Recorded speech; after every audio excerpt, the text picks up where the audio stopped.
Naghahanap ka ba ng magandang pasyalan para sa inyo ng mga kaibigan mo o para sa inyo ng partner mo? Ito, tara, samahan nyo nga pala kami dito sa Casa Peregrine dito sa San Mateo Rizal at ito nga pala ang aming mga kaganapan. So ayan, nandito na pala kami niyan no, sa Antipolo at kami ay nag-stop over muna gawa ng sobrang init at kami ay nauuhaw no. So yan, hindi ko na nga pala na-videoan yung pag-alis namin mula sa bahay namin kasi naka-base lang naman din ako kay Waze. At ayan, bali nakaalis na nga pala kami no at papunta na nga pala kami din sa Casa Peregrine at ito nga pala yung mga dinaanan namin papunta ng Casa Peregrine. So ito, meron nga kami dinaanan dito na napakagandang view tapos napakalawak ng kalsada. Ang alam ko ay daanan din to papunta ng Marilake no. So nakabase nga lang pala ako kay Waze na papunta ng Casa Peregrine kaya hindi ko rin ma-share sa inyo yung mga dinaanan namin pero ito lang yung mga na-video namin na mga dinaanan namin papunta ng Casa Peregrine. So ayun, nakalagpas na pala kami doon sa mahabang kalsada na yun at ayan, meron kami ditong nakitang magandang view pero akala namin pasyalan sementeryo pala yan. So ayan, dire-diretso pa rin yung biyahe natin. Medyo hindi ko na nga pala natandaan yung mga dinaanan namin kasi marami kaming nilikuan at kung pupunta pala kayo dito lalabas naman para siya sa Waze. So ayan, Waze nyo na lang, doon na rin kayo dadalhin yan. At ayan nga guys, no, nakaliko na nga pala kami dito sa may iglesia ni Cristo, no. Bali dito pala kami tinuro nung pinagtanungan namin kasi medyo nagloko yung map ko. So ayan, sobrang tarik nga pala ng dadaanan na yan pero kung nakikita nyo yung van na yan, so kahit ano pang sasakyan nyo, pwede kayo pumunta dito at kasyang-kasya yan at kayang-kaya yan daanan. So ayan, tignan nyo nga pala, ito yung dadaanan namin pababa. So ayan.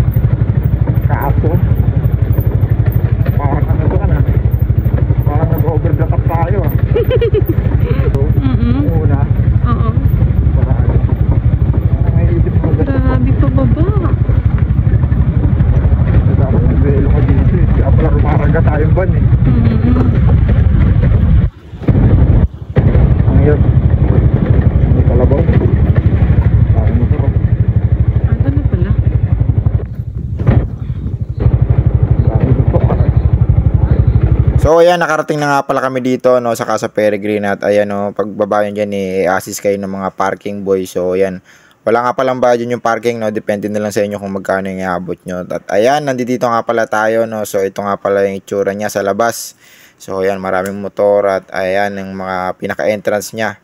Ayan, makikita nyo nakalagay Casa Peregrine. At sa gilid nga pala, meron ditong mga bilian ng mga pasalubong o mga burlolo ayan na mga pwede nyo isabit sa kung saan saan. Ang ganda dyan, napabili rin kami dyan. So ayan, papasok na nga pala kami dito sa Casa Peregrine no, at ayan, nagbayad na kami dito ng tig 50 pesos. So bali 100 nga pala kasi dalawa kami. So ayan, ito nga pala yung pinaka entrance, papasok nyo. Ayan, may mga nakasabit-sabit niya na magaganda. So ayan, hindi nyo nga makakalain na pasyalan to, overlooking na lugar. At ayan, makikita nyo yung view, sobrang ganda na talaga no. Hindi pa kami nakakalapit at ayan, meron nga pala ditong mga cabin na ano, pwede nyong pag-akyatan, pwede kayo mag-picture sa taas. At ayan, kung makikita nyo yung view, sobrang ganda niyan at hindi pa kami nakakalapit dyan. Pero ayan, lalapit tayo dyan. So ito, meron ditong akyatan na aakyat nga pala kami dito at dito kami picture. At ayan, kung makikita nyo nga pala yung view, sobrang ganda niya. Imagine niyo yung mga bundok sa Switzerland. Parang ganito talaga siya kapag nandito ka sa itaas. Kitang-kita mo yung ganda ng bundok, yung ulap.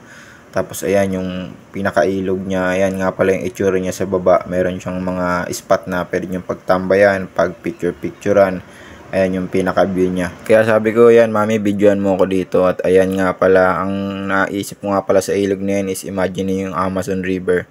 Parang kuwang-kuwa talaga niya. Halos pareho talaga yung itsura. Yun talaga yung naisip ko kapag tinitignan ko yung ilog na yun. At ayan, meron din pala dito sa pinakababa, ayan, mga spot na pwede nyo pagpicturean katulad niyan. Ito, meron din ditong Huggies Heart.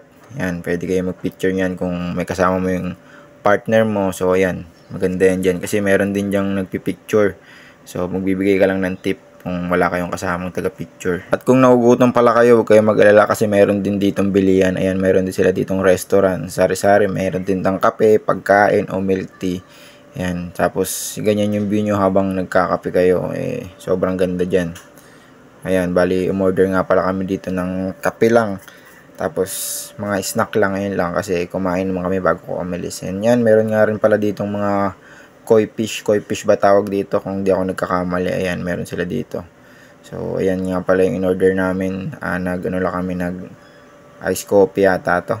Kalimutan ko. Tapos yan, nagtambay kami dito sa may gilid, sa may pinakababa. Ayan yung view namin. So, ang sarap dyan sa view na yan habang nag-inom kayo ng kafe.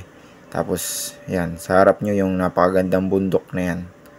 So, ayun lang. Yun lang yung ginawa namin dito sa Casa Peregrine. Wala nga palang signal dito. Pero mayroon silang piso wifi.